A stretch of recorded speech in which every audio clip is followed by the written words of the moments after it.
ɗauka a wannan tashar YouTube. Damana TV. wa rahmatullahi ta'ala wa barakatu yan uwanmu musulmi da ke fadin duniyan nan maza da mata mu muku barka da warhaka, barka da kasance a cikin wannan lokaci mai ɗimbin albarka. Kiran mu na yau shine dangance da lamurkan da suka shafi tsaron ƙasa Nijar. Duk da ba a cikin Nijar ba muke, amma tabarakallah masha Allah muna ganin gudunmawa ta 'yan ƙasa mu Nijar da kuma ƙoƙarin shugaban ƙasa Alhaji Muhammadu Bazum yadda yake kai kawo domin ya ga ƙasar Nijar ta zauna lafiya lau. A gaskiya wannan ba ƙaramin ƙoƙari ba ne ba, saboda akwai abubuwa muhimmai waɗanda suke kan gaba da a yi su, kamar irin abin da ya shafi ci da sha haka na ƙasa da magani da sauransu.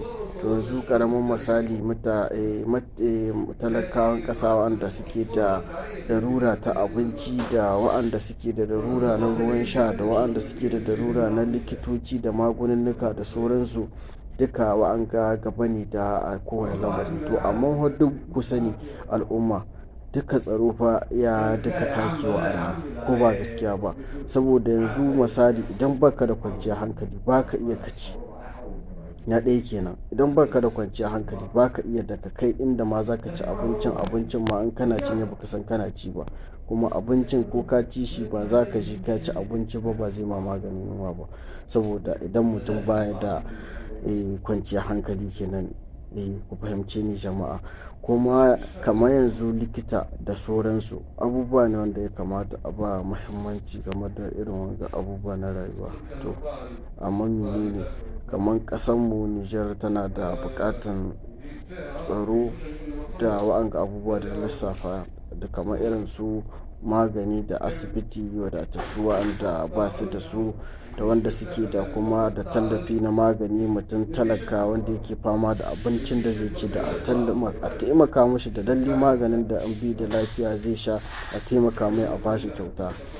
Idan aka yi haka to an gyara ma talaka. Duk da ba a ba talaka kuɗi ba ya je ya yi wasu abubuwa na biyan bukatu, a tallafa mai da abinci ba mu ce a ba mu kyauta ba. Abin da muke bukata da gwamnati muna bukata abinci. Idan ana sayar da tiyan shinkafa, ka bar shi misali ana sayar da tiyan shinkafa 300, to gwamnati ya saida ma ga talakawa shi 150. Idan bahu iya jika 11 kenan, shugaban kasa ya sabke shi ya maido shi, ko da ma a ce abinda za a sai da buhu jika 7 kenan, talaka idan ya sayi shi kafin ya ƙare zai iya samu wata 7 ɗin ta sayi shi.